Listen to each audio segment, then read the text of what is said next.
இதைதான் சுமார் 2000 வருடங்களுக்கு முன்பாக கர்த்தர் நிறைவேற்றினார். இன்று நாம் செய்கிற பாவங்களுக்கு நம்மேல் வரவேண்டிய அந்த பொல்லாத ஆவிகள் அன்றே அவருக்குள் சென்று அவர் கொல்லப்பட்டதினால் அவர் மூலமாய் பாதாளத்திற்குள் சென்று விட்டது. இனி அந்த பொல்லாத ஆவிகளுக்கு நம்மேல் அதிகாரம் இல்லை. இப்படிதான் பாவ மன்னிப்பு நமக்கு வருகிறது. நம்முடைய பிதாவாகிய தேவனுடைய அன்பும் ஆண்டவராகிய இயேசு கிறிஸ்துவின் கிருபையும் சமாதானமும் உங்கள் அனைவருடன் கூட என்றைக்கும் இருப்பதாக. தலைப்பு: நான் உன்னை விட்டு விலகுவதும் இல்லை, உன்னை கைவிடுவதும் இல்லை. லேவியராகமம் 1ஆம் அதிகாரம். மிகாயா தீர்க்கதரிசியினிடத்திலும் இப்படி ஒரு பொல்லாத ஆவி அவருடைய காலத்திலும் வந்து செயல்பட்டது என்று வெளிப்படையாக நமக்கு சொல்லப்பட்டிருக்கிறது. அந்த பொய்யின் ஆவி அந்த மனிதனுக்குள் நுழையும். அப்படி நுழைந்து அவர்களை அதிகமாக இன்னும் பொய் பேச வைத்து அவர்களை தூண்டிவிட்டு, பாவத்தின் துவக்கம் மனிதன்தான், அதை அதிகப்படுத்தி விடுவதுதான் சாத்தானுடைய வேலை. அதை உச்ச கட்டத்திற்கு பாவத்தை பூரணமாக்கி நம்மை கொன்று விடுவது, இதுதான் பொல்லாத சாத்தானின் தந்திரம். பாவத்தை துவக்குகிற எண்ணமோ மனிதனிடத்திலே தான் இருக்கிறது. அவன் வெளியிலிருந்து சொல்லிக் கொடுப்பான், ஆனால் துவங்குவது மனித இனம்தான். இப்படி அந்த பாவத்திற்குரிய அந்த ஆவி உள்ளே நுழைந்து அந்த மனிதனை அதிகமாக பாவம் செய்ய வைத்து மரணத்தில் கொண்டு போய்விடும். அந்த பாவம் பூரணம் அடையும் போது மரணத்தை பிறப்பிக்கும். யாக்கோபு 1ஆம் அதிகாரம் 14, 15 வசனங்கள் இதற்கு சாட்சியாக இருக்கிறது. அந்த பாவத்தை மனிதன் முழுமையாக்கி மரணத்தை பிறப்பித்துக் கொள்ளுகிறான். இப்படி இருக்கிற ஒரு சூழ்நிலையில் அந்த மனிதன் மனம் திரும்பி கர்த்தரிடத்தில் மன்னிப்பு கேட்கிறான். அந்த சமூகத்தில் வரும்போது அவன் அதற்கு பதிலாக தன்னுடைய ஆடையோ மாட்டையோ கர்த்தர் எந்த பாவத்திற்கு எதை கொடுக்க வேண்டும், எந்த அளவுக்கு நஷ்டத்தை அந்த மனிதன் ஏற்படுத்தி கொள்ள வேண்டும். பணம் கணக்கில் வைத்தால் ஒரு காளை மாடு பலி கொடுக்க வேண்டும் என்று கர்த்தர் அன்று சொன்ன முறைமையின்படி பார்த்தால் ஒரு மனிதனுக்கு ஒரு 50,000 நஷ்டம் ஏற்படும். ஒரு நஷ்டத்தை ஏற்படுத்தி கொள்கிறான் தன் வாழ்க்கையில். அந்த மாட்டை பலி கொடுத்து விட்டு நான் செய்த பாவத்திற்கு ஒரு தண்டனை ஏற்றுக்கொண்டேன் என்று அந்த மனிதன் வரும்போது அவன் மனம் திரும்புகிறான், முழுமை அடைகிறான், ஒரு நஷ்டத்தை ஏற்படுத்தி கொள்ளுகிறான். இந்த மனிதன் செய்த பாவத்திற்கு அந்த பொல்லாத ஆவி இந்த மனிதனுக்குள் நுழைவதற்கு பதிலாக கர்த்தர் அந்த பலி செலுத்தப்பட்ட அந்த மிருகத்தின் மேல் செல்லும்படி ஆணையிடுவார். அவனை தொடாதே, அவன் மிருகத்திற்கு போய் நீ தொட்டுக்கொள் என்று. அப்பொழுது அந்த பொல்லாத ஆவி இவன் பேசிய பொய்க்கு பதிலாக அவன் மிருகத்தை போய் கொன்று போடும். இந்த பலி செலுத்தும் போது அதுதான் நடக்கிறது. அந்த ஆவி அந்த மிருகத்திற்குள் நுழைந்து கொள்ளும். நுழைந்து கொண்ட உடனே அந்த சமயத்தில் இந்த மனிதன் தலையில் கை வைக்கும் போது இவனுக்குள் இருந்த அந்த பொய்யின் ஆவி அந்த மிருகத்திற்குள் சென்று விடுகிறது. அந்த மிருகம் கொல்லப்படுகிறது. ஆவி பாதாளத்திற்கு சென்றுவிடும். இந்த பொல்லாத ஆவி அந்த மனிதனுக்குள் இருந்து வெளியேற்ற வேண்டும் என்றால் அந்த மனிதனை கொல்ல வேண்டும். அதற்கு பதிலாக கர்த்தர் அந்த மனிதனுடைய ஆவியை அந்த மிருகத்திற்கு, அவனுடைய மிருகத்திற்குள் செல்லும்படி கட்டளையிட்டு அந்த மிருகத்தை கொன்று, கர்த்தர் நீதி தவறாமல் நியாயத்திருக்கிறார். அந்த மிருகத்தை கொன்று அந்த நீதி தவறாமல் அந்த பொல்லாத ஆவி பாதாளத்திற்குள் அடைக்கப்படுகிறது. இப்படி அந்த பொல்லாத ஆவி இந்த மனிதன் போய் பேசியதினால் இவனுக்குள் நுழைந்த ஆவி இவனுடைய மிருகத்திற்குள், இவன் தலையில் கை வைக்கும் போது இவனுக்குள் இருந்த ஆவி அந்த மிருகத்திற்குள் சென்று அந்த மிருகத்தின் வழியாய் பாதாளத்திற்கு செல்லுகிறது. இந்த மனிதனுக்குள் இருந்து விடுதலையாக்கப்படுகிறான். அந்த ஆவி இனி மேற்கொள்வதில்லை. இப்பொழுது இந்த மனிதனுடைய பாவம் இடையில் நிறுத்தப்பட்டு மன்னிக்கப்படுகிறது. அவன் அந்த மிருகத்திற்கு கொடுத்த விலை இவனுடைய நியாய தீர்ப்பாக அமைகிறது. இந்த மனிதனுக்கு இவன் உயிரோ காக்கப்படுகிறது. இது கற்பனை அல்ல, கதை அல்ல, கர்த்தர் வெளிப்படுத்தின காரியம். இதற்கு சாட்சியாக யோபு ஐயாவின் சரித்திரத்தை படித்துக் கொள்ளலாம். யோபு புஸ்தகத்தில் இப்படிப்பட்ட காரியங்கள் முழுமையாக தெளிவாக கொடுக்கப்பட்டிருக்கிறது. மிகாயா தீர்க்கதரிசியின் காலத்தில் ஆவி பரலோகத்திலிருந்து கர்த்தரிடத்தில் அனுமதி பெற்று வருகிற காரியத்தையும் சொல்லப்பட்டிருக்கிறது. அதுவும் பொய்யின் ஆவிதான் வருகிறது. யோபு ஐயாவின் காலத்திலும் சோதிக்கும்படியாக அனுமதி கேட்டு யோபு ஐயா பாவம் செய்யாத போதும் நீதிமானாய் இருந்த போதும் அனுமதி கேட்டு வருகிறது. இந்த காரியங்களை படிக்கும்போது பரலோகமும் பூமியும் ஒன்றாக ஒரே வாழ்க்கையில் ஒரு குடும்பம் போல இருக்கிறது என்பதை புரிந்து கொள்ளலாம். ஒவ்வொரு கர்த்தருடைய பிள்ளையும் பரலோகத்தோடு இணைந்து வாழ வேண்டும். ஒரு மனிதன் பொய் பேசினால் அந்த மனிதனுக்குள் பொய்யின் ஆவி நுழைந்துவிடும். அது மேலும் மேலும் அதிகமாக அவன் வாழ்நாள் முழுவதும் அதிகமாக பொய் பேச வைத்து அந்த பாவம் முழுமை அடைந்து விட்டால் அந்த மனிதன் இறந்து விடுவான். அப்படி கர்த்தருடைய நீதி இருக்கிறது. அப்படி அந்த நிலைக்கு கொண்டு போய் அந்த மனிதனை கொல்வதுதான் சாத்தானுடைய வேலை. இந்த பொய்யின் ஆவி அதை செய்து கொண்டிருக்கும் போது அந்த மனிதன் மனம் திரும்பினால், கர்த்தரிடத்தில் நான் இந்நாள் வரை செய்த பேசின பொய்களை எனக்கு மன்னியும் என்று மனம் திரும்பி மன்னிப்பு கேட்கும் போது கர்த்தர் பலி செலுத்த சொல்லுகிறார். அந்த பலியானது ஆடு மாடு எதையாவது கர்த்தர் நியமித்த நியமத்தின்படி அவன் செய்த பாவத்திற்கு ஏற்ற ஒரு பலியை தர சொல்லுகிறார். அந்த பலியை கொண்டு வந்து கொடுக்கும் போது அந்த மனிதன் அந்த பலிக்குரிய மிருகத்தின் மேல் தலை, மிருகமோ பறவையோ அதன் மேல் தன்னுடைய கைகளை வைப்பான். அந்த மனிதன் கை வைக்கும் போது இந்த மனிதனுக்குள் இருக்கிற பொல்லாத ஆவி, அந்த பொய்யின் ஆவி அந்த மிருகத்திற்குள் சென்றுவிடும்.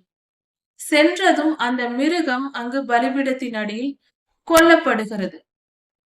செத்த உயிரில் எந்த ஆவியும் இருக்க முடியாது. அந்த எல்லா மிருகங்களின் ஆத்துமாவும் பாதாளத்திற்கு செல்லும். அப்படி இருக்க அந்த மிருகத்தின் ஆத்துமாவோடு சேர்ந்து அந்த பொய்யின் ஆவியும் பாதாளத்தில் அடைக்கப்படும். இந்த மிருகத்தின் உடலில் அந்த ஆவி தங்க முடியாத நிலை ஏற்படுவதினால் அது பாதாளத்தில் தள்ளி அந்த ஆத்மாவோடு சேர்ந்து போய்விடும், ஒன்றிணைந்து.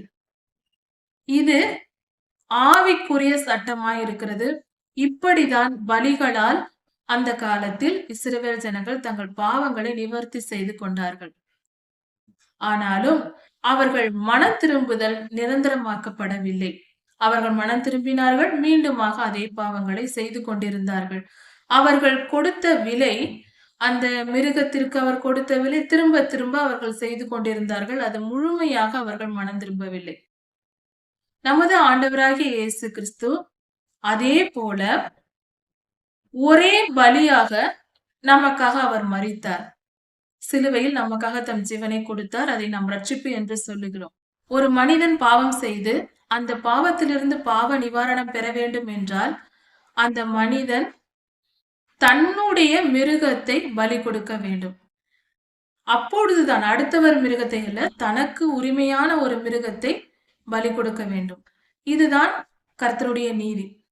நமது ஆண்டவராகிய இயேசு கிறிஸ்து சிலுவையில் பலி கொடுக்கப்பட்டு விட்டார். இப்பொழுது நாம் அவரை விசுவாசித்து அவரை நாம் நம்முடைய இரட்சகராக ஏற்றுக்கொள்ளும் போது அவருடைய ரத்தம் சிந்துதலில் நமக்கு பங்கு அடைகிறோம். நம்முடையவர் ஆகிறார் அவர்.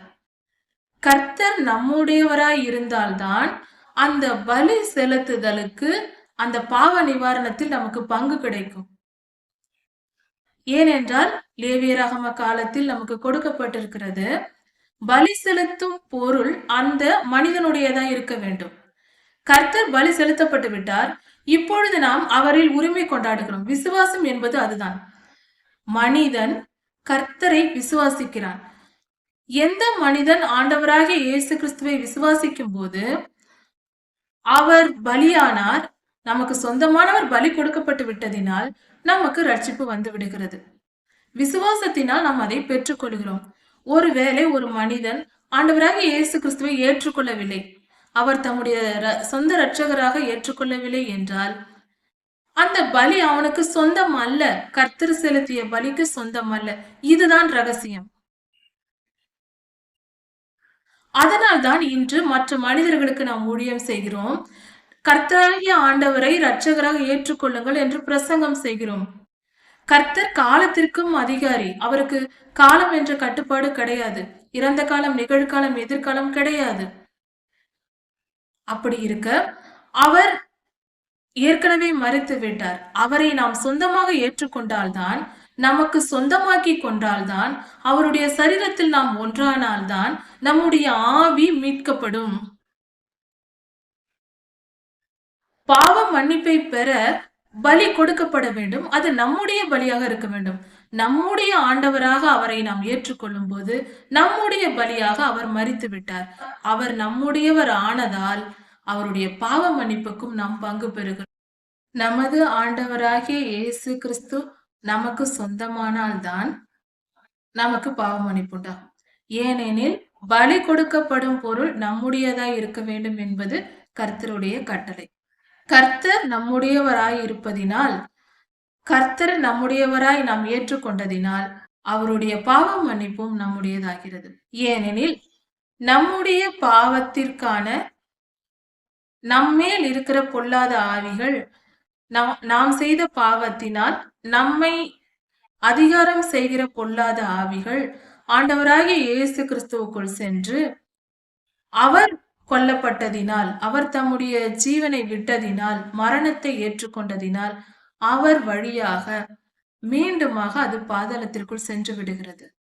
இதைதான் சுமார் 2000 வருடங்களுக்கு முன்பாக கர்த்தர் நிறைவேற்றினார்.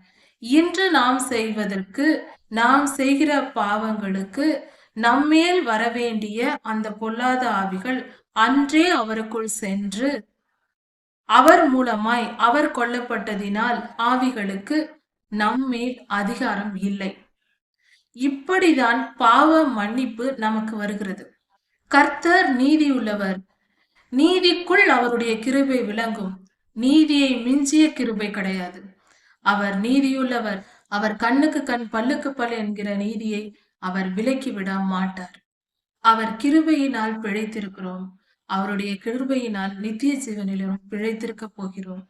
நீதியை ஏற்றுக்கொண்டு கிருபையை நமக்கு தருகிற நல்ல தேவனவர், நம்முடைய நல்ல தகப்பனவர். அவர் அன்பு பெரியது. அவர் அன்பை புரிந்து கொண்டு அவருடையவர்களாக நாம் மாறுவோம். நம்முடையவராக அவர் மாறுவார். இந்த உறவுதான் நமக்கு பாவ மன்னிப்பை தருகிறது. உறவு இல்லாமல், கர்த்தருக்கும் நமக்கும் உறவில்லை என்றால் பாவ மன்னிப்பும் இல்லை, நித்திய ஜீவனும் இல்லை, பரலோகத்தை நினைக்க தேவையும் இல்லை. கர்த்தரிடத்தில் ஒன்றிணைவோம், அவரை நேசிப்போம். அவர் நல்லவர். அவரை போல இரக்கம் உள்ளவர், அவரை போல அன்புள்ளவர், அவரை போல கிருபையை தருகிறவர் வேறு யார் உண்டு? நீதி தவறாமல் எல்லா காரியங்களையும் அவர் அன்பை நமக்கு வெளிக்காட்டுவார். அவர் ஞானம் பெரியது, அவருடைய கிருபையும் பெரியது. கர்த்தரை மனமாற ஏற்றுக்கொண்டு அவரிடத்தில் விசுவாசம் வைப்போம். நம் பாவங்களற நாம் கழுவப்படுவோம். லேவியராகமம் 1ஆம் அதிகாரம். கர்த்தர் இந்த வேத பகுதியில் பலி செலுத்தும் முறைமைகள் என்ன, எப்படி பலி செலுத்த வேண்டும் என்ற ஒவ்வொரு பலிக்கும் ஒவ்வொரு விதமான விளக்கங்கள் கொடுக்கப்பட்டிருக்கிறது. பலிகள் என்பது பொதுவாக சர்வாங்க தகன பலி, போஜன பலி, சமாதான பலி, பாவ நிவாரண பலி, குற்ற நிவாரண பலி, இப்படியாக வகைப்படுத்தப்படுகிறது. சர்வாங்க தகன பலி என்றால் என்ன? ஒரு மனிதன் கர்த்தருடைய சமூகத்தில் வரும்போது அந்த மனிதன் கர்த்தரால் அங்கீகரிக்கப்படும்படியும் அந்த மனிதனின் பாவம் நிவர்த்தியாகும்படியும் சர்வாங்க தகன பலி செலுத்த வேண்டும் என்று லேவியராகமம் 1ஆம் அதிகாரம் 3-4 வசனங்களில் கொடுக்கப்பட்டிருக்கிறது. நாம் கர்த்தருடைய சன்னதியில் வந்து ஜெபிக்கும்படியாக, இந்த காலத்தில் நாம் கர்த்தருடைய சன்னதியில் வந்து ஜெபிக்க வேண்டும் என்றால் கர்த்தர் முதலில் நம்மை அங்கீகரிக்க வேண்டும். நம்முடைய பலிகளை ஏற்றுக்கொள்ள வேண்டும். அதன் பின்பே நாம் வந்து அங்கீகரிக்கப்படுவோம். இந்த வேத பகுதிகளில் ஒரு காரியத்தை நாம் தெரிந்து கொள்ள வேண்டும். இது 3000 வருடங்களுக்கு முன்பாக கொடுக்கப்பட்ட பழைய ஏற்பாட்டில் கொடுக்கப்பட்டிருக்கிற ஒரு ஆகமங்களில் ஆகம நியமங்களாக இஸ்ரவேல் ஜனங்கள் தோரா என்று சொல்வார்கள். இந்த ஆகம விதி இவைகளை நாம் படிக்கும்போது இந்த காலத்திற்கு இது தேவையில்லை என்று நினைக்க கூடாது. ஏனெனில் இது நேரடியாக இன்று நாம் காளை மாட்டையோ பசு மாட்டையோ அல்லது ஆடு புறாக்கள் இவைகளையோ நாம் கொடுப்பதில்லை, பலி கொடுக்க வேண்டியதில்லை. நாம் பலி கொடுப்பதும் இல்லை, கொடுக்க தேவையும் இல்லை. அதில் எல்லாம் உண்மைதான். ஆனால் அந்த பலிகளில் பலவிதமான பரிமாணங்கள், அதன் ஆழம் பெரியது. பலி செலுத்துவது என்றால் வேத வசனம் என்பதை இதை நாம் யோசித்து புரிந்து கொள்ள வேண்டும். நாம் படிப்பது கதை புத்தகம் அல்ல. கதை புத்தகம் என்றால் அதில் ஒரு விஷயத்தை ஒரு வித கட்டுரை இருக்கிறது என்றால் அதன் பொருள் ஒன்றுதான் இருக்கும். ஆனால் இது கர்த்தரால் கொடுக்கப்பட்ட வேத புத்தகம். இது ஜீவன் உள்ளது. இது நம்முடைய வாழ்க்கையை பிரதிபலிக்கிறதாக, நம் வாழ்க்கைக்கு தேவையான எல்லா காரியங்களையும் வெளிப்படுத்தும்படியாக கர்த்தர் கொடுத்திருக்கிற ஆலோசனையின் புத்தகம் என்றே சொல்லலாம். வழிநடத்துகிற புத்தகமாகவும் ஆண்டவர் இதை கொடுத்திருக்கிறார். இது கர்த்தருக்கும் நமக்கும் உள்ள ஒரு உடன்படிக்கை. அப்படி இருக்க இதை நாம் சாதாரணமாக எல்லா புத்தகங்களை போல நினைக்க கூடாது. கர்த்தர் பலி செலுத்தும் முறைமையை நமக்கு சொல்லி இருக்கிறார் என்றால் இந்த முறைகள், இந்த விஷயங்கள் நமக்கு தேவை. சில இடங்களில் குறிப்பாக போஜன பலி என்பது மகா பரிசுத்தமானது என்று சொல்லப்பட்டிருக்கிறது. அதே போல சில கட்டளைகளை கர்த்தர் கொடுத்து விட்டு நித்திய கட்டளையாய் இருக்க கடவது என்றும் சொல்லி இருக்கிறார். அதை நாம் வரும் செய்திகளில் பார்ப்போம். அந்த நித்திய கட்டளை என்ற வார்த்தையும் பயன்படுத்தப்பட்டிருக்கிறது. நமக்கு நன்றாக தெரியும், நித்தியம் என்றால் நிரந்தரம் என்று. அது மாறாது, காலத்தினால் அழிக்கப்படாத கட்டளைகள். அப்படி என்றால் இந்த நித்திய கட்டளைகள் என்று கூட சில காரியங்களை நமக்கு சொல்லி இருக்கிறார். அதை குறித்தும் நாம் இப்பொழுது வரும் செய்திகளை நாம் தியானிக்க போகிறோம். இப்பொழுது இந்த பலிகளின் பொருள் என்ன? பலி செலுத்த நாம் தேவையில்லை. ஆனால் பலிகளின் பொருள் என்ன என்பதை அறிந்து நம் வாழ்க்கையில் அவைகளை கடைபிடிக்க வேண்டியவர்களாக இருக்கிறோம். பலி செலுத்தும் முறைமைகளில் வேத வசனத்தின் ஆழம் என்ன? கர்த்தர் அதன் கருப்பொருளாக எதை சொல்லி இருக்கிறார்? எந்த காரியத்தை நாம் அதை பின்பற்ற வேண்டும் என்பதை குறித்து நாம் இப்பொழுது தியானிக்கலாம். முதலில் பலி செலுத்துவது என்பது கர்த்தருடைய சன்னதிக்கு நாம் வெறும் கையாய் போகக்கூடாது. கர்த்தரிடத்தில் நாம் போய் செல்லும் போது நம்மிடத்தில் உள்ள காணிக்கையாகவும் பலியாகவும் கர்த்தருக்கு செலுத்துகிறோம். அது எதற்கு என்றால் நம்மை சுத்திகரித்துக் கொள்ளும்படியாக.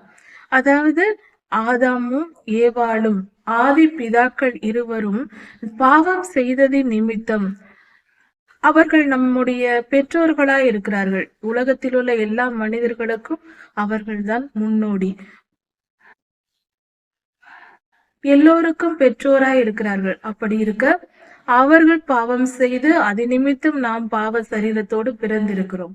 இப்படி இருக்க நாம் கர்த்தருடைய சன்னதியில் சேர்ந்திருக்க, அவரிடத்தில் போய் சேரவும் அவரிடத்தில் ஜெபிக்கவும் நாம் தகுதியற்றவர்களாய் இருக்கிறோம். இதுதான் நம்முடைய பிறப்பின் உரிமை, பிறப்பின் நிலை. பிறப்பினால் நமக்கு கிடைத்திருக்கிற நிலை கர்த்தருடைய சன்னதியில் சேரவோ அவரை துதித்து ஆராதித்து அவரை தொழுது கொள்ளும் பாக்கியமோ நமக்கு கிடையாது. பிறப்பின்படி கிடையாது. நமது ஆண்டவராகிய இயேசு கிறிஸ்து தம்மை தாமே பலி கொடுத்ததினால், அவர் நம்மை மீட்டு கொண்டதினால் அந்த உரிமையை நாம் மீண்டும் பெறுகிறோம். நாம் இழந்ததை மீண்டும் பெறுகிறோம். இந்த உலக வரலாற்றில் 2 காலநிலைகள் இந்த உலகத்தில் உண்டு. ஒன்று, பாவத்திற்கு முன்பாக ஆதியாகம காலத்தில் ஆதி பிதாக்களான ஆதாமும் ஏவாளும் வாழ்ந்த பரிசுத்தமான காலம். பாவத்திற்கு பின்பு சபிக்கப்பட்ட இந்த பூமியின் நிலை. அதற்கு அடுத்ததாக நமது ஆண்டவராகிய இயேசு கிறிஸ்து 2ஆம் ஆதாமாக பிறந்த பின்பு, அவர் தம்மை தாமே சிலுவையில் ஒப்பு கொடுத்த பின்பு ஏற்பட்டிருக்கிற காலநிலை. இப்படி கால பிரிவுகள் உண்டு. கர்த்தர் நமது ஆண்டவராகிய இயேசு கிறிஸ்து பிறந்து சிலுவையில் தம்மை தாமே ஒப்பு கொடுத்து, மரணத்திற்கு ஒப்பு கொடுத்து, மரணத்தின் அதிகாரியாகிய பொல்லாத சாத்தானின் தலையை சிலுவையில் அவர் நசுக்கினார். அந்த சம்பவம் நடப்பதற்கு முன்பாக இந்த பலிகள் கொடுக்கும் முறைமை இருந்தது. கர்த்தர் இதை செய்ய சொன்னார். அதாவது நமது ஆண்டவராகிய இயேசு கிறிஸ்துவின் சிலுவை மரணத்தை, இப்படி ஒரு காரியம் நடந்தால்தான் பாவ மன்னிப்பு உண்டாகும் என்பதற்காகவும், ஆண்டவராகிய இயேசு கிறிஸ்து வரும் வரைக்கும் காத்திருக்கிற அந்த காலத்தில் அவர்கள் இதை நினைவு கூர்ந்து, இப்படி ஒரு முறைமை இருப்பதை அவர்கள் உணர்ந்து அந்த கால மக்கள் வாழ வேண்டும். நமது ஆண்டவராகிய இயேசு கிறிஸ்து பிறக்கும் வரைக்கும் வாழ்கிற மக்கள் இதை உணர்ந்திருக்க வேண்டும் என்பதற்காக ஒரு நியமமாக இது கொடுக்கப்படுகிறது. பலி செலுத்தும் முறை. ஒரு மனிதன் பாவம் செய்வதால் இப்படி செய்ய வேண்டும். ஒரு மனிதன் கர்த்தருடைய சன்னதியில் வந்து சேர வேண்டும், அவரிடத்தில் வந்து வருகிறார் என்றால் அந்த மனிதன் செய்ய வேண்டிய சர்வாங்க தகன பலி என்ன? ஒரு காளை மாடை பலியாக ஒப்பு கொடுத்து அதன் சரீரத்தை, அதன் இரத்தத்தை எல்லாம் எடுத்து விட்டு அதை சுத்திகரித்து அதன் சரீரத்தை பலிபீடத்தில் போட்டு தகனிக்க வேண்டும். இதை ஆசாரியரிடத்தில் அந்த மனிதன் கொண்டு வந்து கொடுக்க வேண்டும். ஆசாரியர்களும் லேவி கோத்திரத்தாரும் லேவியின் புத்திரர்கள் இதை செய்வார்கள். ஆசாரியரின் புத்திரர்கள் இப்படிப்பட்ட காரியங்களை செய்வார்கள். பலி செலுத்தப்படும். அதன் இரத்தம் பலிபீடத்தை சுற்றிலும் ஊற்றப்படும். உடன்படிக்கை பெட்டியின் மேலும் தெளிக்கப்படும். இப்படி செய்யும் போது அவர்கள் பாவம் நிவர்த்தி செய்யப்படுகிறது. இப்படி நமது ஆண்டவராகிய இயேசு கிறிஸ்து பாவ நிவாரண பலியாக அவர் தம்மை தாமே ஒப்பு கொடுக்கும் வரைக்கும் நினைவூட்டும் வகையாக இந்த பலிகளின் முறைமைகள் கர்த்தர் கொடுத்திருந்தார். அதை அவர்கள் பின்பற்றினார்கள். இஸ்ரவேல் ஜனங்கள் ஒரு காளை மாட்டை அதன் சரீரம் முழுவதையும் தகன பலியாக கர்த்தருடைய பலிபீடத்தில் அக்கினியை போட்டு அதில் பலி செலுத்துவார்கள். இப்படியாக சர்வாங்க தகன பலி கொடுக்கப்படும். அது ஒரு காளை மாடாக இருக்கலாம், அல்லது வெள்ளாட்டுக்கடா அல்லது ஆட்டுக்கடா, இவைகளை கொடுப்பார்கள். பலி செலுத்த வரும் மனிதர்களின் பொருளாதார நிலையை பொறுத்து, அவர்கள் வசதியை பொறுத்து காளை மாடை கொடுக்கலாம். இது விலை உயர்ந்ததாக இருக்கும். அதை விட சற்று விலை குறைவானது ஆட்டுக்கடா அல்லது வெள்ளாட்டுக்கடாவை கொடுக்கலாம். அதற்கும் வசதி இல்லாதவர்களாய் இருந்தால் அவர்கள் காட்டு புறாக்களை பலியாக கொடுக்கலாம்.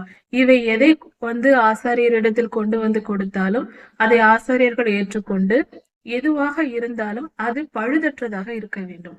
அப்படி பழுதற்ற ஒரு பலியை கொண்டு வந்து கொடுக்கும் போது ஆசாரியர்கள் அதில் அக்கினியை போட்டு அதை அந்த தகன பலியை பலிபீடத்தின் மேல் தகனிப்பார்கள், எரித்து விடுவார்கள். இது கர்த்தருக்கு சுகந்த வாசனையான பலி என்று சொல்லப்படுகிறது.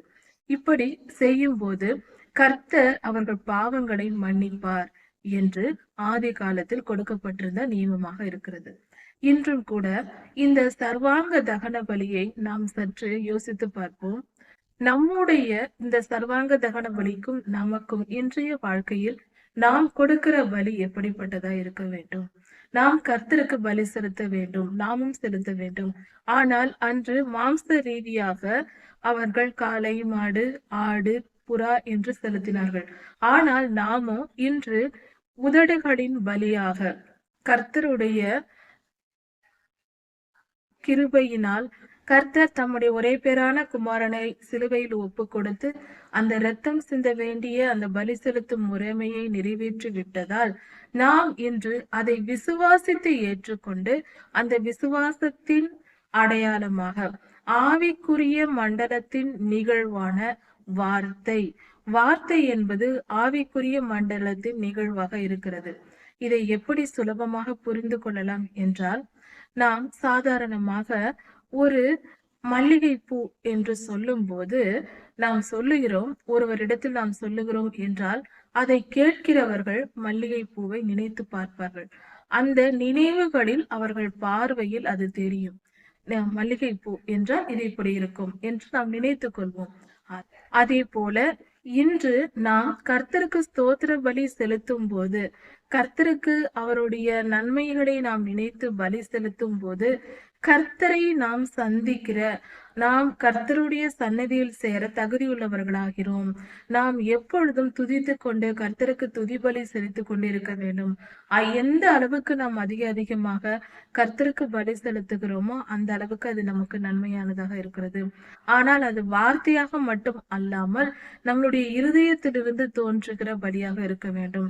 அது எப்படி என்றால், நாம் நம் மனதார கர்த்தர் நமக்கு செய்த நன்மைகளை நாம் மனதார நினைத்து நம் உள்ளம் உருகி ஒவ்வொரு நன்றியையும் நாம் செலுத்த வேண்டும். அப்படி மனப்பூர்வமான பலிகளின் மேல் கர்த்தர் பிரியமாய் இருப்பார். அப்படிப்பட்ட பலிகளை செலுத்த நாம் அறிந்திருக்க வேண்டும். கர்த்தர் நல்லவர், அவர் மிகுந்த இரக்கம் உள்ளவர். நாம் அப்படி கர்த்தருக்கு பலி செலுத்தும் போது அவர் மனதுருகி நம்மேல் இறங்கி நம் பாவங்களை மன்னித்து அவர் தம்மிடமாய் நம்மை சேர்த்து கொள்வார். அப்படி நாம் பலி செலுத்திய பின்பு நாம் செபிக்கிற ஜெபங்கள் கேட்கப்படும். அந்த பலிகளினாலே ஸ்தோத்திர பலி செலுத்திவிட்டு ஜெபித்தால் அது நமக்கு நன்மையானதாக இருக்கும். நாம் ஸ்தோத்திர பலி செலுத்தும் போது நம்முடைய பாவங்கள் மன்னிக்கப்பட்டு கர்த்தரிடத்தில் பரிசுத்தம் அடைகிறோம். அவருடைய பார்வையில் நாம் பரிசுத்தமாகிறோம். அந்த பரிசுத்தத்தோடு நாம் ஜெபிக்கும் போது பரிசுத்தவான்களின் ஜெபத்தை கேட்கிற நம் ஆண்டவர் நம்முடைய ஜெபத்தையும் கேட்டு பதில் தருவார். ஆனால் நாம் செலுத்துகிற பலியானாலும் ஜெபமானாலும் அது மனப்பூர்வமானதாய் உள்ளத்தின் ஆழத்திலிருந்து வருகிறதா இருக்க வேண்டும். வார்த்தையினாலோ புத்தகத்தை படித்து கொண்டோ செய்யக்கூடாது. படித்தும் செய்யலாம், வேத வசனங்களை படித்தும் பலி செலுத்தலாம். ஆனால் அது கண்டிப்பாக நம்முடைய இருதயத்திலிருந்து வருகிற பலியாக இருக்க வேண்டும். இப்படியாக கர்த்தருக்கு நாம் பலி செலுத்தும் போது அவருடைய சன்னதியில் சேரும் ஸ்லாக்கியத்தை, அந்த பாக்கியத்தை பெற்றுக் கொள்கிறோம். நம்முடைய பாவங்கள் மன்னிக்கப்படுகிறது. நாம் அறியாமையினால் செய்கிற பாவங்கள் எல்லாம் பலி செலுத்துதலினால் மன்னிக்கப்படும். அதனால் நம்முடைய அறியாமையினால் செய்கிற பாவங்களுக்கு நாம் ஒவ்வொரு நாளும் பலி செலுத்தி கர்த்தரிடத்தில் மன்னிப்பை கேட்டு தினமும் நாம் பாவம் செய்கிறோம் என்பதை ஒத்துக்கொண்டு மனதார ஏற்றுக்கொண்டு அவருடைய சந்நிதியில் சேர்ந்து அவருக்கு பிரியமாய் வாழ வேண்டும். அதற்கு கர்த்தருடைய கிருபை நமக்கு கிடைக்கும். பலி செலுத்துதல் என்பது கர்த்தரையும் நம்மையும் இணைக்கிற ஒரு பாலமாக இருக்கிறது. நம்முடைய ஜெபங்கள் கர்த்தரிடத்தில் செல்லுகிற ஒரு பாதையாக இருக்கிறது. துதிபலி என்ற பாதையின் மேல்தான் நம்முடைய ஜெபங்கள் செல்லும். ஏனெனில் துதிபலி செலுத்தும் போது நம் பாவம் நீங்கி நாம் சுத்தம் அடைகிறோம். அப்பொழுது செய்யப்படும் ஜெபம் கேட்கப்படும். நாம் பலி செலுத்தாமல் ஜெபிக்க கூடாது. கர்த்தருக்கு ஸ்தோத்திரமும் பலியும் செலுத்தி பின்பு நாம் ஜெபிக்கும் போது நாம் மன்னிக்கப்பட்டு நம்முடைய ஜெபத்தை கர்த்தர் கேட்பார். லேவியராகமம் 2ஆம் அதிகாரம். இந்த வேத பகுதியில் போஜன பலியை குறித்து கர்த்தர் சொல்லியிருக்கிற காரியங்களாக கோதுமையிலிருந்து அரைத்து எடுக்கப்பட்ட மெல்லிய மாவாக இருக்க வேண்டும்.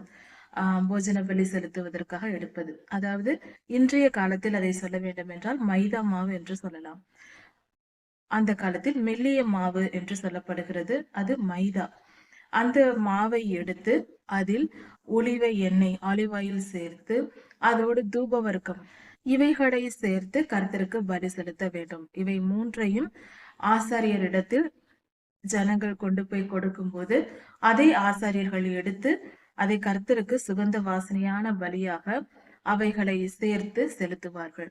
அதில் மூன்றையும் கலந்து மாவு, எண்ணெய், தூப வர்க்கம் மூன்றையும் சேர்த்து அதில் ஒரு கைப்பிடி அளவு, அதாவது மாவோடு கூட மாவும் எண்ணெயும் சேர்த்து ஒரு கைப்பிடி அளவு தூப வர்க்கத்தையும் சேர்த்து கர்த்தருடைய பலிபீடத்தில் தகன பலியாக தகனிப்பார்கள். அதன் பின்பாக மீதம் உள்ளதை ஆசாரியர்களுடையதாக சேர வேண்டும். அதுக்கு ஆசாரியர்களுக்கு கொடுக்கப்பட வேண்டும். இப்படியாக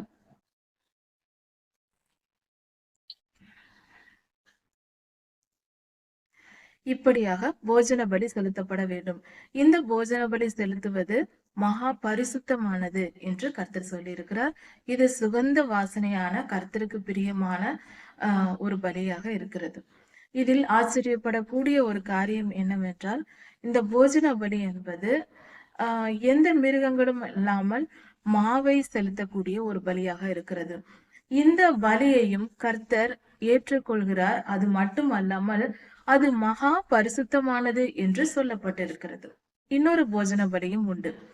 அது கோதுமையை, அதாவது விளைச்சல் விளைந்து வரும்போது முதல் அறுக்கிற கதிர்கட்டு, பச்சையா இருக்கிற அந்த கதிரை அறுத்து அதை கர்த்தருக்கு முதற் பலன் காணிக்கையாக, முதற் பலனாக கர்த்தருக்கு பலி செலுத்த வேண்டும் என்று நியமம் கொடுக்கப்பட்டிருக்கிறது. அதை எப்படி செலுத்துவார்கள் என்றால், முதல் விளைந்த முதலில் அறுக்கிற கதிர்கட்டை ஒரு அளவு எடுத்து கொண்டு வந்து அதை நெருப்பில் வாட்டி, அந்த பச்சை கதிர்களை நெருப்பில் வாட்டி அதை உதிர்த்து அந்த கோதுமை மணிகளை எண்ணெய் சேர்த்து தூபவர்க்கம் சேர்த்து கர்த்தருக்கு போஜன பலியாக செலுத்துவார்கள்.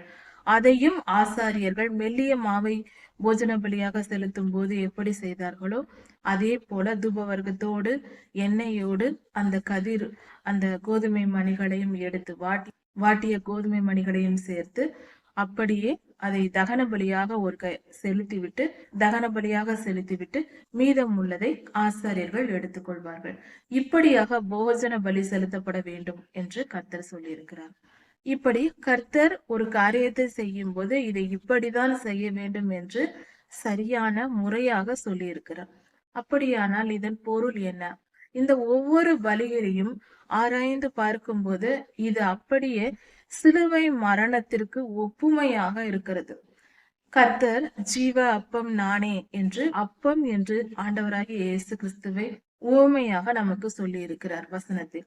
கோதுமை மணி என்றும் கர்த்தர் சொல்லியிருக்கிறார். இப்படியாக இதை பார்க்கும்போது கர்த்தரை குறிக்கிறதாக இருக்கிறது இந்த மாவும் அந்த கோதுமையும். இந்த பலியை பலிபீடத்தில் எரிக்கப்படுகிறது, தகனிக்கப்படுகிறது. கர்த்தருக்கு செலுத்தும் பலிகள் தகனிக்கப்படுகிறது, நெருப்பில் போட்டு முழுவதுமாய் அது நெருப்பில் எரிய விட வேண்டும். அப்படியே அந்த பொருள்கள் அந்த விறகை அடுக்கி அதன் மேல் இந்த பலிகளை செலுத்தும் போது அவை எல்லாம் எரிக்கப்பட்டு ஆவியாகிறது. இப்படி அதே போலதான் நமது ஆண்டவராகிய இயேசு கிறிஸ்துவும் சிலுவையில் தம்மை தாமே அக்கினிக்கு ஒப்பு கொடுத்தார். அக்னி என்பது துன்பத்திற்கு, துயரத்திற்கு. ஒரு துன்பம் என்று வரும்போது நாம் சாதாரணமாக கவலை, வேதனை என்ற வார்த்தைகளை நாம் பயன்படுத்துகிறோம். ஆனால் சில விஷயங்கள் நம்மால் தாங்க கூட முடியாது என்பது போல மிக பெரியதாக இருக்கும். அப்படிப்பட்ட துயரத்தை ஒரு அக்கினிக்குள் நடப்பது போன்ற ஒரு உணர்வு இருக்கும். அக்கினியே நம்மேல் கூட்டியது போல நாம் வேதனைப்படுவோம். அதே போலதான் சிலுவை மரணம் என்பது கர்த்தருக்கு மிகுந்த உபத்திரவம் உள்ள ஒரு வலி நிறைந்த பாடாக இருக்கிறது. இதே தகன பலிக்கு ஒப்பாக தான் இந்த பாடுகள் நியமிக்கப்பட்டிருக்கிறது. இந்த அளவுக்கு ஒரு பொருளை நெருப்பில் எரிப்பது போலதான் நமது ஆண்டவராகிய இயேசு கிறிஸ்து அப்பமாக சிலுவையில் தம்மை தாமே அக்கினிக்கு இரையாக்கினார். துயரம் என்கிற அக்கினிக்கு, துன்பம் என்கிற அக்கினிக்கு அவர் இரையாக ஒப்பு கொடுக்கப்பட்டார். இந்த நாட்களிலும் நாம் கர்த்தருடைய சிலுவை மரணத்தை குறித்து நாம் தியானிக்கிற காலமா இருக்கிறது. இந்த காலத்தில் கர்த்தருடைய பலியை குறித்து தியானிப்பது மிகவும் பொருத்தமானது. கர்த்தருடைய சிலுவையை குறித்து நாம் தியானிக்கும் போது அது அவர் பலியானார், நமக்காக பலியானார். அதாவது இந்த காரியத்தில் ஒரு பலி செலுத்தப்படுவது என்பதே எதற்காக என்றால் நம்முடைய பிதாவாகிய தேவனுக்கும் மனிதனுக்கும் இடையில் ஒரு பிரிவு இருக்கிறது, அந்த ஒரு பிளப்பு இருக்கிறது. அது நம்மை கர்த்தரிடத்தில் கொண்டு போய் சேர்க்க முடியாத அளவுக்கு நாம் போக வழி அடைக்கப்பட்டிருக்கிறது. பாருங்கள், பரிசுத்த தேவாலயத்தில் மகா பரிசுத்த ஸ்தலத்திற்குள் போவதற்கு முன்பாக ஒரு திரைச்சிலை தொங்கிக் கொண்டிருக்கும். அதை தாண்டிதான் போக வேண்டும். அந்த திரைச்சிலை என்பது நம்முடைய பாவங்களை குறிக்கிறது. அந்த கர்த்தருடைய பரிசுத்தத்தின் நிலையிலும் நாம் பாவியாக இருக்கும்போது அங்கு செல்ல தகுதியற்றவர்களாக நாம் மாறுகிறோம். அந்த திரைச்சிலை தடுக்கிறது. அந்த இடத்தை ஆண்டவராகிய இயேசு கிறிஸ்து சிலுவை மரணத்தில் அவர் தம் ஜீவனை விடும்போது அப்பொழுது இஸ்ரவேல் தேசத்தில் எருசலேமில் இருந்த தேவாலயத்தில் திரைச்சிலை இரண்டாக கிழிந்தது. இதுதான் ஆண்டவராய் இயேசு கிறிஸ்துவின் இரத்தமே கிழித்தது. அவர் தம் ஜீவனை விட்ட போது அந்த நியமம் நிறைவேறி முடிந்தது. பலி செலுத்தப்பட்டது. அந்த பலியை நமது தேவனாகிய கர்த்தர் ஏற்றுக்கொண்டார். அதனால் அந்த திரைச்சிலை கிழிந்தது. நாம் பொதுவாக ஜெபிக்கும் போது கண்களை மூடி நம் இருதயத்தை கர்த்தரிடத்தில் ஏறெடுக்கிறோம். கர்த்தருடைய சன்னதியில் நம் மனம் செல்லுகிறது, நம்முடைய ஆத்மா கர்த்தரிடத்தில் செல்லுகிறது. நாம் ஒரு இடத்தில் எங்கு வேண்டுமானாலும் உட்கார்ந்து ஜெபிக்கலாம். இந்த பூமியில் நாம் வீட்டில் ஜெபிக்கலாம், தேவாலயத்தில் ஜெபிக்கலாம், நாம் பயணிக்கும் போது எல்லா இடங்களிலும் நாம் ஜெபிக்கலாம், நடந்து கொண்டே ஜெபிக்கலாம். நாம் சில சந்தர்ப்ப சூழ்நிலைகள் உடல்நிலை முடியாதவர்கள் கூட, மிகவும் பாதிக்கப்பட்டவர் கூட படுத்துக்கொண்டே ஜெபிக்கிறோம். ஆனால் நம்முடைய ஜெபம் கேட்கப்படுகிறது. அது தவறு இல்லை, கண்டிப்பாக செய்யலாம். எப்பொழுதும் எந்த நிலையிலேயும் நாம் ஜெபிக்க பழக வேண்டும். நம்மளுடைய முடிந்த வரை நாம் முழங்காலிட்டு ஜெபிக்க வேண்டும். முடியாத நிலையில் படுத்துக்கொண்டு கூட கண்டிப்பாக ஆனால் ஜெபிக்க வேண்டும். சரி, ஆனால் நாம் ஜெபிக்கும் போது நம்முடைய ஜெபங்கள் கேட்கப்படுகிறது. அது எப்படி முடிகிறது? நம்முடைய பிதாவாகிய தேவனுக்கு முன்பாக செல்லுகிற திராணி நமக்கு கிடையாது. நாம் பாவிகளாய் இருக்கிறோம். நம்முடைய பிறப்பின்படி நாம் பாவிகள். ஆனால் ஆண்டவராகிய இயேசு கிறிஸ்துவின் இரத்தம் நம்மில் தெளிக்கப்பட்டு நம்முடைய ஆவி சுத்திகரிக்கப்பட்டதினால் நாம் ஜெபிக்கும் போது நம்முடைய ஆவி ஆத்துமா கர்த்தருடைய சந்நிதிக்கு போகிறது. அங்கு போகும்போது அதில் யாதொரு மாசம் இருந்தால் நம்முடைய ஜெபம் கேட்கப்பட மாட்டாது. நாம் அங்கு செல்லவே முடியாது. நம் மனம் அங்கு செல்ல முடியாது. அந்த நம்முடைய மனதில் ஆண்டவராகிய இயேசு கிறிஸ்துவின் ரத்தம் தெளிக்கப்பட்ட பின்பு, அவர் நம்முடைய ஆவியில் தெளிக்கப்பட்ட பின்பு, நம் பாவங்களற பரிசுத்தமாகி விடுகிறோம். நம் ஆவியும் ஆத்துமாவும் சுத்தமாக இருக்கிறது. அந்த பரிசுத்த இருதயத்தோடு நாம் கர்த்தரை நோக்கி ஜெபிக்கும் போது நம் ஆத்துமா கர்த்தருடைய சன்னதியில் போய் நிற்கும். ஆண்டவரே, எனக்கு இந்த தேவைகள் இருக்கிறது, எனக்கு இந்த காரியங்கள் நிறைவேற வேண்டும் என்று ஜெபிக்கும் போது அந்த ஆத்துமாவை நம்முடைய பிதாவாகிய தேவன் பார்ப்பார். பார்க்கும்போது அது பரிசுத்தமா இருக்கும். ஏன்? எப்படி பரிசுத்தமானது? தம்முடைய ஒரே பேரான குமாரனின் இரத்தத்தை அந்த ஆத்துமாவில் தெளித்திருக்கிறார். மனித ஆத்துமா, ஒவ்வொரு மனிதனின் ஆத்துமா மேலும் தெளித்திருக்கிறார். இப்பொழுது நாம் சுத்திகரிக்கப்பட்டிருக்கிறோம். பிதாவாகிய தேவன் என்ன வேண்டும் என்று கேட்பார். நாம் செய்கிற விண்ணப்பங்களை கேட்டு நமக்கு பதில் தருகிறார். இப்படிதான் நம்முடைய ஜெபங்கள் கேட்கப்பட்டு நமக்கு பதில் கிடைக்கிறது. ரட்சிப்பு என்பது ஒரு நாள் பலன் மட்டும் அல்ல. ஒரு மனிதன் ஒரு நாளில் ரட்சிக்கப்படலாம். ஆனால் அந்த ரட்சிப்பு அனுபவத்தை நாம் ஒவ்வொரு நொடியும் அனுபவித்துக் கொண்டிருக்கிறோம். நமக்கு என்ன தேவை என்றாலும் ஜெபிக்கிறோம். எந்த நேரத்திலும் ஜெபிக்கிறோம். எந்த சூழ்நிலையிலும் ஜெபிக்கிறோம். நாம் ஏதாவது ஒரு விஷயம் என்றாலும் உடனே அப்பா, இயேசுப்பா, எனக்கு இது வேண்டும் ஆண்டவரே, இந்த காரியம் நிறைவேற வேண்டும் என்று சொல்லுகிறோம். அந்த ஒவ்வொரு சிறு ஜெபத்திலும் நம்முடைய ஒவ்வொரு முறை நாம் கர்த்தரை நினைக்கும் போதும் ஆண்டவராகிய இயேசு கிறிஸ்துவின் ரத்தமே நம்மை சுத்திகரித்து நம்முடைய பிதாவாகிய தேவனுக்கு முன்பாக கொண்டு போய் நிறுத்துகிறது. அதனால் நாம் பலன் அடைகிறோம். இந்த பலி செலுத்துவது என்பது நிறைவேறி முடிந்த ஒரு காரியம். அந்த காலத்தில் இப்படி செய்தார்கள். நம்முடைய ஆண்டவராகிய இயேசு கிறிஸ்து 2000 வருடங்களுக்கு முன்பாக இதே போல அவர் நமக்காக பலியானார். நீதியின் நிமித்தமாக இந்த சட்டம் மீறப்படவில்லை, அது முடிக்கப்படவும் இல்லை என்பதை நினைத்து கொள்ள வேண்டும். இந்த வேத பகுதிகளை படித்து அறிந்து மனதார ஏற்றுக்கொள்வது நாம் பலி செலுத்துவதற்கு சமமாக இருக்கிறது. வேதத்தின் வசனங்களை நாம் படிக்கும் போது, நாம் ஏற்றுக்கொள்ளும் போது அதை நாம் நிறைவேற்றி முடிக்கிறோம். மனதால் நினைத்தாலே நிறைவேற்றி முடிப்பதற்கு சமமாக இருக்கிறது. பலி செலுத்தும் முறையே கொடுக்கப்பட்டிருக்கிற காரணம் நாம் கர்த்தரை சந்திக்க வேண்டும், அவர் சமூகத்திற்கு வர வேண்டும் என்பதற்காகவே. அதுவும் நன்றியுணர்வோடு வர வேண்டும். பலியை ஏன் கொண்டு வருகிறோம்? கர்த்தரே எல்லாவற்றையும் எனக்கு கொடுத்தார். அந்த காலத்தில் அவர்களுடைய செல்வாக்கு, ஜனங்களுடைய செல்வாக்கு என்பது பணமோ மற்ற விஷயங்களோ கிடையாது. அந்த காலத்தில் மிருகங்கள், ஆடு, மாடு, ஆகாரம், தானிய விளைச்சல், இதான் அவர்களுடைய செழிப்பாய் இருந்தது. கனிகள், இவைகள் எல்லாம் இருந்தது. அதையெல்லாம் உன்னிடத்தில் இருப்பதை கொண்டு வந்து நான் ஒரு மரியாதையை நிமித்தம், கர்த்தருக்கு மரியாதையாக அங்கு பணிபுரிகிற ஆசாரியர்களுக்கு அது ஆகாரமாகவும் செய்யும்படியாக கர்த்தர் இப்படிப்பட்ட ஒரு நியமத்தை நமக்கு கொடுத்திருக்கிறார். ஆசாரியர்கள் எந்த வேலையும் செய்யக்கூடாது, இவர்களிடத்திலிருந்து வாங்கிதான் அவர்கள் புசிக்க வேண்டும் என்றும் ஆண்டவர் கர்த்தர் கட்டளையிட்டு இருக்கிறார். அப்படி இருக்க கர்த்தர் அவர்களை அளவில்லாமல் ஆசீர்வதிப்பார் இஸ்ரவேல் ஜனங்களை. இப்படியாக தான் நிகழ்ந்து கொண்டிருந்தது. ஒவ்வொரு நியமங்களும் ஒவ்வொரு காரியங்களும் கர்த்தர் திட்டமிட்டு சரியான முறைமையின்படி சரியாக தான் நடத்தி கொண்டிருக்கிறார். இந்நாள் வரையும் அப்படிதான் நடக்கிறது. கர்த்தருக்கு பலி செலுத்துவது என்பது மிக மிக முக்கியம். அது நம்முடைய வார்த்தைகளினால் கர்த்தரை துதிப்பது. அந்த வார்த்தைகள் நம் இருதயத்திலிருந்து எழும்புகிறதா இருக்க வேண்டும். அந்த இருதயம் கர்த்தரிடத்தில் உண்மையாய் அன்பு கூறுகிற பரிசுத்தமான இருதயமாய் இருக்க வேண்டும். அப்படி என்றால் தாழ்மை உள்ளவர்களாக, கர்த்தர் நமக்கு செய்த நன்மைகளை நினைத்து பார்க்கிறவர்களாக, கர்த்தரிடம் குறைப்பட்டு கொள்ளாதவர்களாக இல்லாமல், கர்த்தர் செய்த நன்மைகளை, இதுவரை நமக்கு கொடுத்திருக்கிற எல்லாவித ஆசீர்வாதங்களின் நிமித்தம் கர்த்தருக்கு நன்றி செலுத்தி துதி செலுத்தி துதித்தல் என்பதே நன்றி என்று சொல்வதே. கர்த்தருக்கு ஸ்தோத்திரம் என்றால் கர்த்தருக்கு நன்றி என்று பொருள். அப்படி என்றால் கர்த்தருக்கு துதிபலி செலுத்தும் போது கர்த்தர் செய்த நன்மைகளை நினைத்து பார்த்து நன்றி உள்ளவர்களாக நான் இருக்கிறேன், நான் நன்றி உள்ளவளாக இருக்கிறேன் என்பதை நாம் கர்த்தருடைய சன்னதியில் அறிக்கை செய்கிறோம். அதுதான் பலி செலுத்தும் முறை.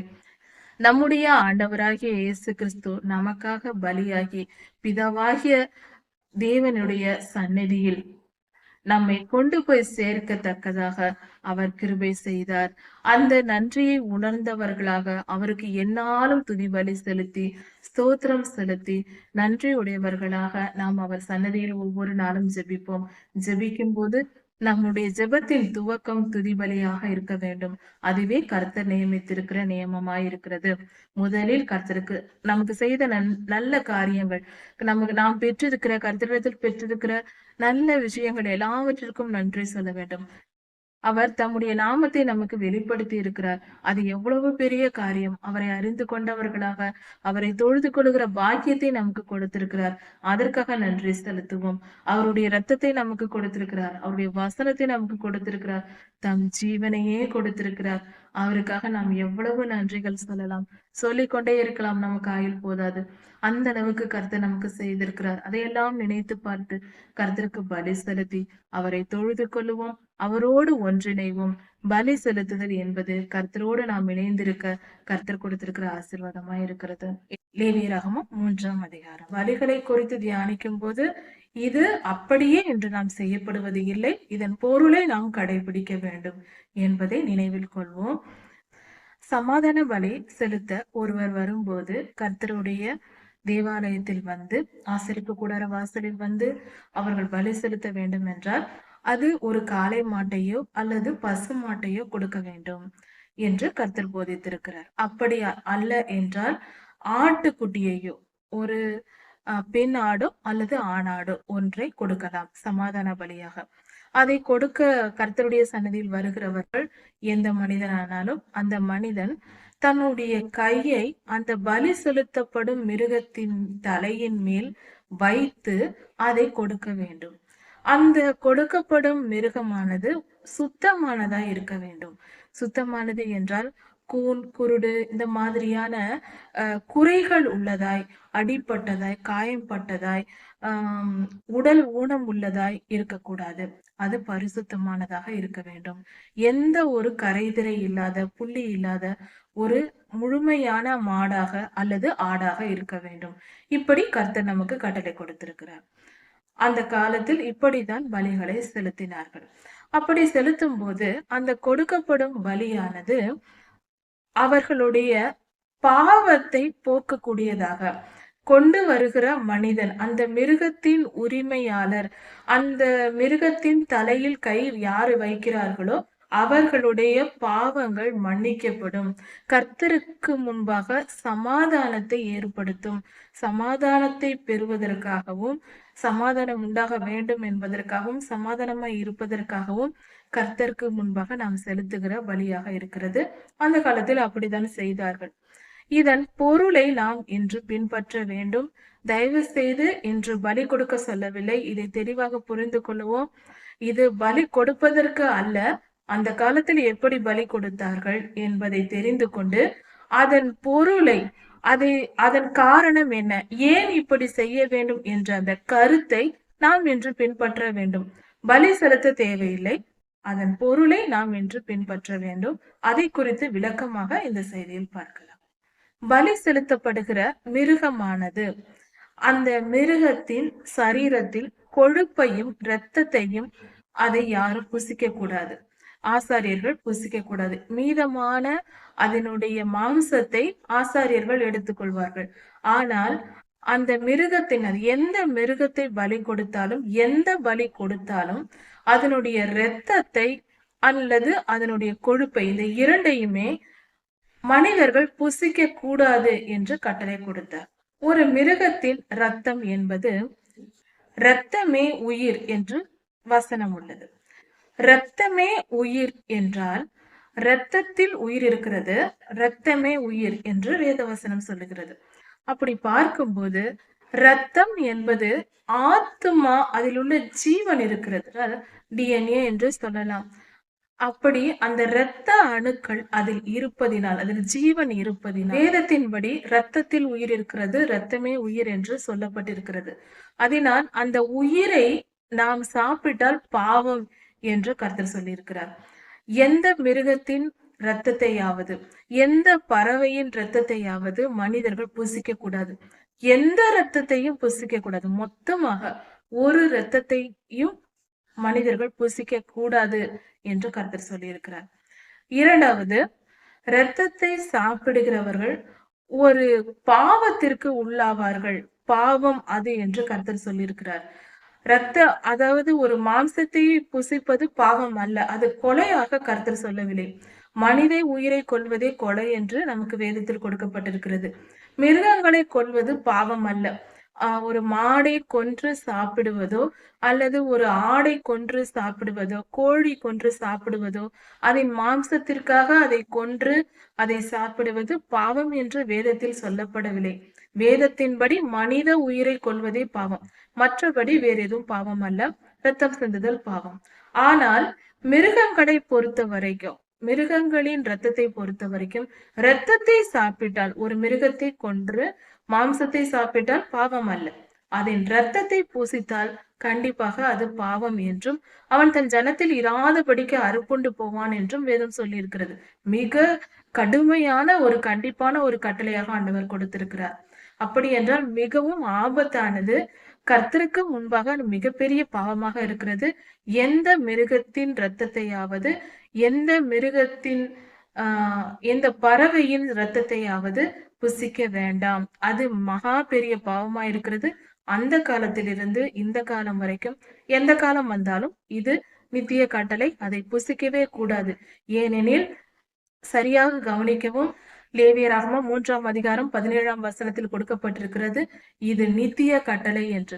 லேவியராகமம் 23ஆம் அதிகாரங்களில் சொல்லப்பட்டிருக்கிறது, இரத்தமே உயிர் என்றும், அவன் தன் ஜனத்தில் இராதபடிக்கு அறுப்புண்டு போவான் என்றும் சொல்லப்பட்டிருக்கிறது.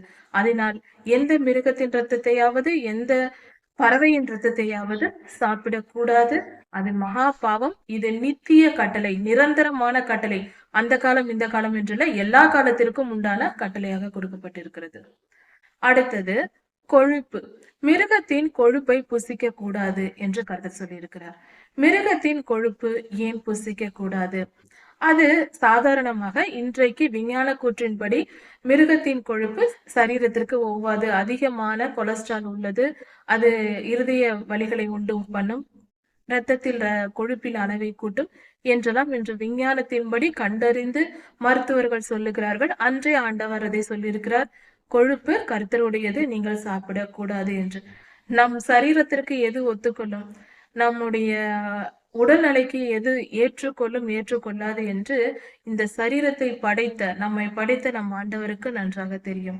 நம் கர்த்தருக்கு தெரியும், நம்முடைய அன்பான இயேசுப்பாவுக்கு தெரியும். அதனால்தான் அவர் இதையெல்லாம் புசிக்காதீர்கள் என்று சொல்லி இருக்கிறார்.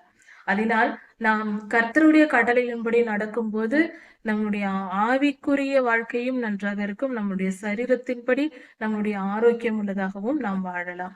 அதனால் கர்த்தருடைய கட்டளைகளின்படி நாம் நடப்போம். இன்னொரு முக்கியமான காரியம் என்னவென்றால், கொழுப்பு என்பது ஒரு மிருகத்தின் 10% அதன் சரீரத்தில் இருக்குமா.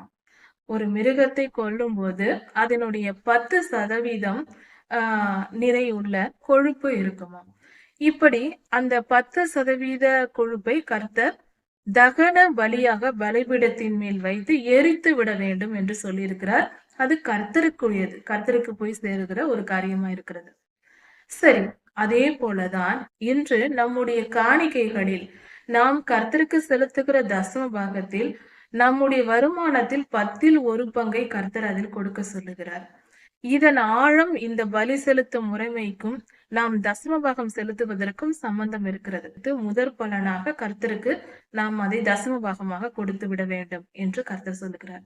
அப்படி அந்த 10% நாம் கொடுக்கும் போது என்ன நடக்கும் என்றால், இந்த மிருகத்தின் கொழுப்பை கர்த்தருக்கு தகன பலியாக கொடுப்பது போலதான் இந்த 10% தசம பாகத்தை செலுத்துவது. எப்படி அந்த கொழுப்பு மனிதனுடைய சரீரத்திற்கு ஒவ்வாது என்று கர்த்தர் சொல்லியிருக்கிறாரோ, அதே போல நம்முடைய வருமானத்தில் ஒரு 10% நமக்கு ஏற்காது. ஏனென்றால், அதன் மூலமாக கர்த்தர் நம்மை காப்பாற்ற நினைக்கிறார். ஆண்டவர் எப்பொழுதும் நம்மை காப்பாற்ற நினைக்கிற தெய்வம். நாம் எந்த தொழில் செய்தாலும், எந்த வேலை ஸ்தலத்தில் இருந்தாலும், வேலை பார்த்து கொண்டிருந்தாலும், சுய தொழில் செய்தாலும், எந்தவித வருமானத்தை நாம் பெற்றிருந்தாலும், அதிலும் நம்முடைய பாவம் கலந்திருக்கும். ஏதாவது ஒரு பாவம் செய்திருப்போம். நாம் வேலை பார்க்கிற அலுவலகத்தில் ஒரு பொய் சொல்லியிருப்போம். ஏதாவது ஒரு சந்தர்ப்ப சூழ்நிலையில் தாமதமாக சென்றிருப்போம். கேட்டால் ஏதாவது ஒரு பொய்யான காரணத்தை சொல்லியிருப்போம். அல்லது நம்முடைய வேலைகளில் குறைபாடுகள் இருந்திருக்கும். நம்மளுடைய செயல்களில் 100% நான் மிகவும் சின்சியராக, பெர்ஃபெக்ட்டாக செய்திருக்கிறேன் என்று நம்மால் சொல்ல முடியாது. நம்மிடத்தில் குறைகள் இருந்திருக்கும். சரி, ஆனால் நம்முடைய வேலைகளில் குறைகள் இருக்கிறது. ஆனால் அவர்கள் கொடுக்கிற சம்பளத்தில் முழுமையாக வாங்கிக் கொள்கிறோம். அப்படியானால் நம்முடைய குறைகள் நமக்கு அங்கு பாவமாக நிற்கும் கர்த்தருடைய பார்வையில். 1,00,000 சம்பளம் என்று சொல்லி நாம் வேலையில் சேருகிறோம். அந்த 1,00,000 அவர்கள் கொடுத்து விடுகிறார்கள். ஆனால் நாம் வேலையை 100% செய்வதில்லை. அதில் நாம் குறைவுபடுகிறோம். நம்மளுடைய சுய தொழிலாய் இருந்தாலும் அதில் பொய் கலப்பு இருக்கும். பிசினஸ் செய்கிறவர்கள் எத்தனையோ தவறுகள் அதில் செய்வார்கள். சில நேரங்களில் பொய் சொல்வார்கள் அல்லது மேன்மைப்படுத்தி நான் என்னுடைய பொருள் மிக சிறந்தது என்று பாராட்டி சொல்வார்கள். ஆனால் அது அப்படி இருக்காது. இதனால் அந்த பாவம் அவர்களை சேரும். அதனால்தான் கர்த்தர் இந்த தசம பாகம் செலுத்துகிற ஒரு காரியத்தை கொடுத்தார். இப்படி அவர்கள் அந்த பாவத்தினால் அவர்கள் சம்பாதிக்கிற பணத்தில் இருக்கிற பாவமானது ஒரு 10% அங்கே வெளியே சென்று விடுகிறது. நீதியின் பாதையில் நடந்து கொண்டு இருக்கும் போதும் சில குறைவுகள், சிறு சிறு குறைவுகள் இருக்கும்போது அந்த 10% காணிக்கையை நாம் கர்த்தருக்கு செலுத்தி விடும்போது நம்முடைய பாவங்கள் மன்னிக்கப்பட்டு நமக்கு இருக்கிற அந்த 90% பணம் நமக்கு லாபமாக அமைகிறது. அது நல்ல செலவாக, நமக்கு நன்மை பயக்கிற செலவாக இருக்கும். அதனால் நமக்கு தீமை ஏற்படாது. பலவித பிரச்சனைகள் வராது. நாம் செய்த பாவங்கள் மன்னிக்கப்படும். அதனால் கர்த்தர் நம்மை காப்பாற்றும்படியாக தான் இப்படிப்பட்ட நியமங்களை நமக்கு கொடுத்திருக்கிறார். தசம பாகம் செலுத்துகிறவர்கள் உண்மையிலேயே மிகப்பெரிய புத்திசாலிகள் என்றே சொல்ல வேண்டும்.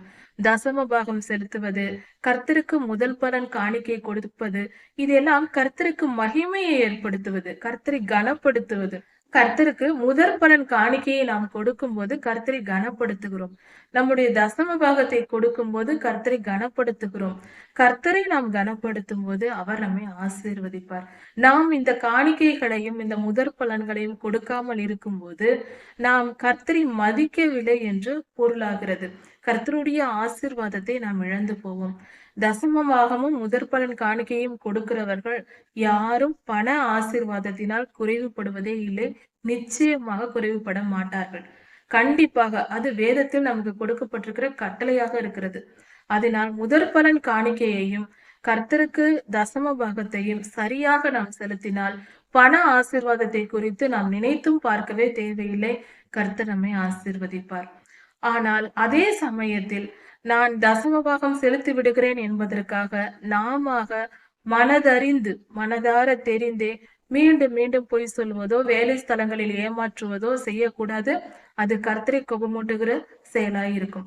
மறைவான பாவங்களுக்கு என்னை நீங்களாக்கி விடும் என்று தாவீது ராஜா சொல்வது போல நாம் அறியாமல் நம்முடைய மறைவான குற்றங்களுக்காக தான் இந்த தசம பாகம் செலுத்துகிறோம். இதை தெளிவாக புரிந்து கொள்ள வேண்டும். தவறாக புரிந்து கொண்டு செயல்பட்டு விடக் கூடாது. இந்த 10% கொழுப்பானது, மிருகங்களின் கொழுப்பு, கர்த்தருக்கு தகன பலியாக நாம் செலுத்தும் போது, சமாதான பலியில் மிருகங்களை பலி கொடுக்கும் போது அதில் 10% கொழுப்பை நாம் தகன பலியாக செலுத்துகிறோம். அதே போல இந்த காலத்தில் நம்முடைய வருமானத்தில் பொருளாலும் பணத்தாலும் எதுவாக இருந்தாலும் அதில் 10% நாம் கர்த்தருக்கு கொடுக்கும் போது நாம் அறியாமையினால் செய்கிற பாவங்கள் நமக்கு மன்னிக்கப்படும். பணம் சம்பாதிப்பதற்காக நம் அறியாமையினாலும் நம்முடைய இயலாமையினாலும் சில நேரங்களில் பாவம் செய்து விடுகிறோம். நாம் மனம் அறியாமல் செய்கிற பாவங்களுக்கு கர்த்தர் நல்லவர், அன்பானவர், மிகுந்த இரக்கமுள்ளவர், கிருபையுள்ளவர். ஆனால் எல்லாவற்றிற்கும் மேலாக அவர் நீதியுள்ளவர். நீதியின் சூரியன் யார் தவறு செய்தாலும் அவர்களை விட்டுவிட மாட்டார். அறியாமலே செய்து விட்டோம். அவரிடம் மனம் திரும்பி மன்னிப்பு கேட்கும்போது, "அப்பா எனக்கு தெரியாது. நான் இந்த தவறை செய்து விட்டேன். என்னை மன்னியுங்கள்" என்று காலில் கண்டிப்பாக நம்மை மன்னிப்பார். ஆனால் அதே சமயத்தில் தெரிந்தே பாவம் செய்து கொண்டிருந்தால், நியாய தீர்ப்பு உடனே வரும். கர்த்தர் நீதியுள்ளவர். அவர் பட்சிக்கிற அக்னியைப் போல வருவார். அதனால் ஜாக்கிரதை உள்ளவர்களாக நாம் மனம் திரும்புவோம். எப்பொழுதும் நீதியின் பாதையை கற்றுக்கொள்வோம். கர்த்தருக்கு கீழ்ப்படிதலை கற்றுக்கொள்வோம். அதுவே நமக்கு ஆசீர்வாதத்தை தரும். கர்த்தருக்கு கீழ்ப்படிந்து நீதியின் பாதையில் நடப்பதே சிறந்ததாக இருக்கிறது. கர்த்தர் உங்களை ஆசீர்வதிப்பாராக. ஆமென்.